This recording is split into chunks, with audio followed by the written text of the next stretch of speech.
আমার সমস্ত ফেসবুক পরিবারের বন্ধুদের শুভ সরস্বতী পুজো, ষষ্ঠী পূজার শুভ শুভেচ্ছা রইল। সকালবেলায় উঠেই প্রথম কাজ ছিল রান্নাঘরে যেখানে ষষ্ঠী পাতাবে সেই জায়গাটাকে পরিষ্কার পরিচ্ছন্ন করে নেওয়া, সেটা করে নিয়েছিলাম। তারপরে নিজের ড্রেস চেঞ্জ করে এই যে সিলটাকে ভালো করে ধুয়ে যেখানে ষষ্ঠী পাতাবে সেখানেই রেখেছিলাম। একদিন আমি একটা খালি ব্যারেল তুলেছিলাম আর সেটা নিয়ে তোমরা অনেক হাসাহাসি করেছিলে। দেখলে তো সত্যি আমার গায়ে কত ক্ষমতা। এত বড় ভারী শিলটা কিন্তু আমি সত্যিই তুলে এনেছি। তারপরে আর কি সমস্ত কাজ সেরে স্নান করে চলে এসেছিলাম রান্নাঘরে। আজকে ষষ্ঠীকে খাবার দিতে হবে, তো সেই দায়িত্ব পড়েছিল আমার। তাই আর কি তাড়াতাড়ি করে সমস্ত রান্না চাপিয়ে দিয়েছিলাম।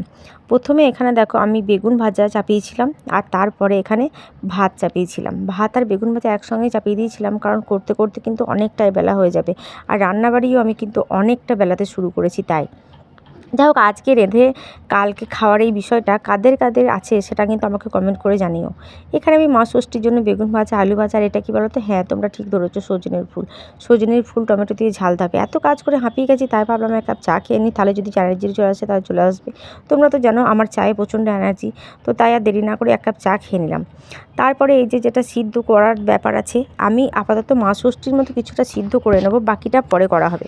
তো যাই হোক, এখানে তোমাদের একটা কথা বলি, আমার এই ছোট্ট ছোট্ট ভিডিওগুলো তোমাদের কেমন লাগে অবশ্যই লাইক কমেন্ট করে জানিও, আর ভালো লাগলে একটু শেয়ার করে সবার মাঝে ছড়িয়ে দিও। তো অনেকজন অনেক কিছু দেয়, আমাদের এখানে যেটা নিয়ম আছে, মা যেটা আমাকে শিখিয়েছে, আমার শাশুড়ি মা, আমি কিন্তু সেরকমভাবেই করছি। তো যাই হোক, জোড়াছুটি, জোড়া শিম, বেগুন আর পাঁচকড়াই দিয়ে আমি একটা সিদ্ধ করে নিয়েছি মা ষষ্ঠীকে দেবো বলে। তো দেখো, জোড়া শিমটা তো ঠিকঠাকই আছে, আর এখানে মটরশুঁটিটা থেকে মটর কড়াইটা কিন্তু বেরিয়ে গেছে, তোমরা দেখতেই পাচ্ছ। তো এখানে ওইটা রেডি করে নেওয়ার পর এই যে পোস্ত, এদিকে পোস্তটাও আমার প্রায় শেষের দিকে। পোস্ততে কাঁচা লঙ্কার ঝালটা কিন্তু আমার প্রচণ্ডই ভালো লাগে। অনেকে শুকনো লঙ্কা ভালোবাসে, কিন্তু আমার এই কাঁচা লঙ্কার ঝালটা ভালো লাগে, তাই আমি কাঁচা লঙ্কা দিয়েছি। যেহেতু আমাদের ষষ্ঠীকে আঁচ দিতে হয়, তাই মাছ ভাজা দেবো। শুধু মা ষষ্ঠী নয়, আমার এখানে দুজন ষষ্ঠী আছে, সেটা হলো গোপাল আর দিশা, ওদের জন্যও দিয়ে দিয়েছিলাম। মা ষষ্ঠীকে বেড়ে দেওয়ার পর ওদেরকে খাইয়ে দেবো, তাই কারণ আজকে আমাদের খাওয়া দাওয়া করতে হয়তো অনেকটা বেলা হয়ে যাবে, ওদেরকে একটু তাড়াতাড়ি খাইয়ে দেবো। আর মাছ ভাজাটা দেওয়ার পরে এরকমভাবে যদি একটু নেড়ে দেওয়া হয়, তাহলে কিন্তু আর লেগে যায় না, বা পিসগুলো ঠিকঠাক তাকে ভেঙেও যায় না। এটা কিন্তু আমার শাশুড়ি মাই আমাকে শিখিয়েছে, তাই আমি এরকম করি। তো যাই হোক, দেখো আমার এখানে মাছ ভাজা হয়ে গেছে। আগে মা ষষ্ঠীকে দিয়ে দিই, তারপর আমি গোপাল দিশাকে খাওয়াবো। তো চলো, সমস্ত কিছু একদম রেডি করে মা ষষ্ঠীর থালি সাজিয়ে নিয়েছি। তো এখানে এবার নামিয়ে দেবো। এখন আমি আলপনাটা দিইনি, কারণ অনেকবার যাওয়া আসা করতে হচ্ছে, যদি ঘেটে যাই বা পা পড়ে যায় ওই কারণে।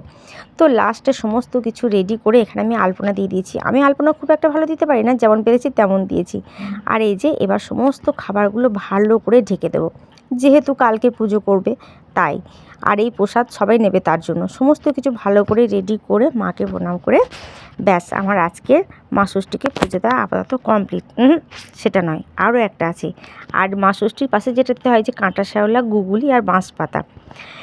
তো তোমাদের কি এইগুলো দেওয়া হয়? কি কি নিয়ম, কোথায় কী রকম কী হয় সেটা আমাকে জানিও, আমার খুব ভালো লাগবে। তো যাই হোক, আজকের ভিডিওটা আমি এই পর্যন্তই রাখছি। তোমাদের সঙ্গে দেখা হবে আবার একটা পরবর্তী ভিডিওতে। ততক্ষণের জন্য টাটা, সবাই ভালো থেকো। সারাদিন বাড়ির সমস্ত কাজ সেরে চলে এসেছিলাম মেলায় ডিউটি করতে। তো আমরা শুধু ভিডিও করি না, সমস্ত রকম কাজ করার পর কিন্তু ভিডিও করি, আর সমস্ত কাজ করার ক্ষমতা আমরা রাখি তোমাদের মুখের ওপর জবাব দেওয়ার জন্য। এইটুকুই যথেষ্ট।